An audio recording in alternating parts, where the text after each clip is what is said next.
झारखंड समेत पूरे देश में एक बार फिर से कोविड-19 को लेकर के आशंका व्यक्त की जा रही है। लिहाजा कहीं न कहीं सतर्कता बढ़ाने की ज़रूरत है और लोगों को कहीं न कहीं अवेयर होने की ज़रूरत है। बिहार में जो खबरें आ रही हैं, जो खबर है उसके मुताबिक एक व्यक्ति की मौत भी हुई है। हालांकि झारखंड में उस तरह की पैनिक की स्थिति नहीं है। हालांकि स्वास्थ्य महकमा इस बात को लेकर के पैनी नज़र रख रहा है कि किसी भी तरह से जो कोविड-19 के वायरस के विस्तार को रोका जा सके, इसके लिए तमाम एहतियाती कदम करने की ज़रूरत है। पिछले दिनों ही विभागीय स्तर पर यानी स्वास्थ्य विभाग के स्तर पर इस बारे में बातचीत हुई है, समीक्षा की गई है और कहीं न कहीं ये बताने की कोशिश हो रही है कि सरकार इन चीज़ों को लेकर सतर्क है, जागरूक है, अवेयर है। इस वक्त हम मौजूद हैं राजधानी रांची के सदर अस्पताल में और मेरे पीछे जो तस्वीर आप देख पा रहे हैं, ये वही कोरोना के दौरान जो ऑक्सीजन प्लांट है, जिसको यहाँ पर इंस्टॉल किया गया था। जिस दौरान आपने सुना होगा कि कोरोना के दौरान ऑक्सीजन के लिए हाहाकार मचा था। बहुत सारे अस्पतालों में, इवन के सरकारी अस्पतालों में भी इस तरह के ऑक्सीजन प्लांट की कमी महसूस की गई थी। लिहाजा उसी के बाद फिर से ये ऑक्सीजन प्लांट को इंस्टॉल किया गया है। लोगों की आवाजाही आपको नज़र आ रही होगी, तमाम जो मरीज़ हैं, उनके परिजन हैं, वो आ रहे हैं। लेकिन अभी भी सतर्कता की जो बात समझ में आनी चाहिए वो नज़र नहीं आती है। लंबी चौड़ी बिल्डिंग आपको नज़र आ रही है, दिख रही है। तमाम सैकड़ों की संख्या में, यूँ कहें कि हज़ारों की संख्या में मरीज़ हैं, यहाँ पर आते हैं और उनका इलाज होता है। लेकिन इस वायरस के संक्रमण के आशंका के बीच में फिर से एक बार कहीं न कहीं अस्पतालों के रख रखाव को लेकर के बात उठने लगी है और कहीं न कहीं ये महसूस किया जाने लगा है कि फिर से एक बार तमाम व्यवस्थाओं को एक्टिवेट करने की ज़रूरत है। और आपको याद होगा कि कोरोना के दौरान जब लोगों की संख्या बढ़ गई थी, संक्रमण का दायरा बढ़ गया था, तो ऐसे ही अस्पतालों यानी कि आप रांची का सदर अस्पताल का एग्जाम्पल ले सकते हैं या रिम्स का एग्जाम्पल ले सकते हैं। इन्हीं दो अस्पतालों ने उस वक्त सबसे महत्वपूर्ण भूमिका निभाई थी और ज़्यादा से ज़्यादा मरीजों को यहाँ से ठीक होकर के उनको फिर से वापस भेजा गया था। हालांकि प्राइवेट अस्पतालों में बहुत सारे लोगों ने इलाज कराया था, लेकिन वो बहुत ज़्यादा खर्चीला होने की वजह से लोग सरकारी अस्पतालों पर ही भरोसा कर रहे थे।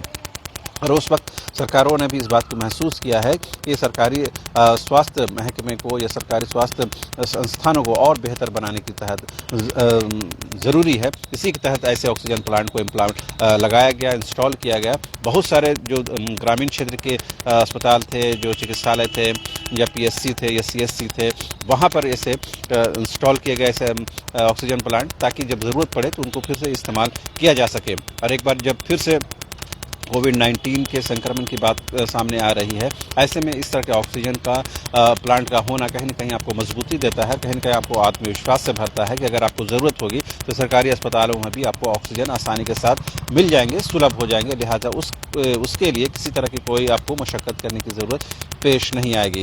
लेकिन आम लोगों से, सरकार की तरफ से, स्वास्थ्य महकमे की तरफ से ये ज़रूर कोशिश की जा रही है कि तमाम लोग कहीं न कहीं इस बात को लेकर सतर्क हो जाएँ, अवेयर हो जाए और जागरूक रहें कि किसी तरह से जो संक्रमण का जो दायरा है वो विस्तार रूप नहीं ले सके। लिहाजा अस्पताल हो या अस्पताल के बाहर हो या आप पब्लिक प्लेस हो या फिर आप अकेले में रहते हो, कहीं भी हो, कम से कम इन चीज़ों को आप ध्यान में रखें। किसी भी सूरत में ऐसी स्थिति उत्पन्न ना हो कि इस संक्रमण को बढ़ने के लिए हम और जगह मुहैया करा दें या और मुफीद जो वातावरण है वो बना कर दें। लिहाजा हम सदर अस्पताल पहुँचे और ये जानने और समझने की कोशिश कर रहे हैं कि अभी यहाँ पर उस तरह की कोई हलचल, उस तरह की कोई बात सामने नज़र नहीं आ रही है।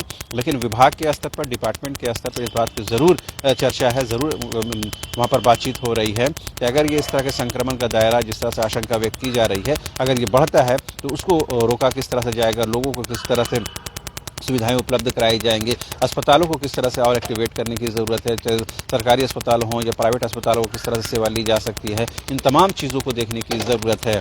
लिहाजा आम लोगों से कम ये अपील ज़रूर की जा रही है कि आम लोग कम से कम इस बात को लेकर के और सतर्क हो जाए और अवेयर हो जाए, ताकि उनकी वजह से इस तरह की कोई पैनिक की स्थिति उत्पन्न ना हो। सरकार के स्तर पर, डिपार्टमेंट के स्तर पर, चाहे राज्य सरकार हो या केंद्र सरकार हो, तो दोनों के स्तर पर कहीं न कहीं इस बात की कोशिश की जा रही है कि ज़्यादा से ज़्यादा लोगों को चिकित्सा सुविधा उपलब्ध कराया जाए अगर ऐसी स्थिति उत्पन्न होती है। लेकिन कोशिश इस बात की है कि जो ये वायरस है उसको संक्रमण से बढ़ने से ही रोका जाए।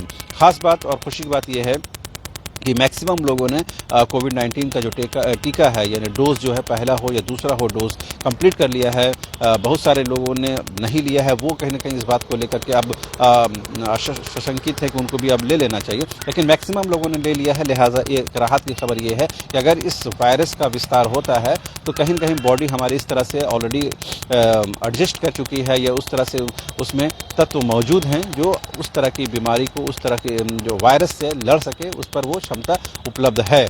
बावजूद इससे कहीं न कहीं लोगों में सतर्कता बरतने की ज़रूरत है, खास करके पब्लिक प्लेसेस में, जो अभी नज़र नहीं आती है। उम्मीद की जानी चाहिए कि जो इस तरह हम लोगों ने देखा था कोविड-19 के पहले दौर, दूसरे दौर के बाद लोगों ने किस तरह से जो एहतियात बरतना शुरू किया था, चाहे हैंड वाश की बात हो, या मास्क की बात हो, या दूरी की बात हो, या गैदरिंग से बचने की बात हो, या रख रखाव की बात हो, उन चीज़ों को कहीं न कहीं अप्लाई करेंगे और उसको अपनी दिनचर्या में शामिल करेंगे, ताकि जो ये संक्रमण बढ़ने की जो बात कही जा रही है, हम एक व्यक्ति अगर इस बात को कहीं न कहीं इसके लिए आगे आ जाए, तो वो कहीं न कहीं जो वायरस है वो ज़्यादा विस्तार नहीं ले पाएगा और कहीं न कहीं सरकार को भी इस वायरस से लड़ने में आसानी होगी। फिलहाल कोरोना संक्रमण को लेकर जो भी खबरें हमारे तक पहुंचेंगी, उन खबरों को आप तक पहुंचाने की हम हर मुमकिन कोशिश करेंगे। फिलहाल मुझे और हमारे सहयोगी को दीजिए इजाज़त। नमस्कार।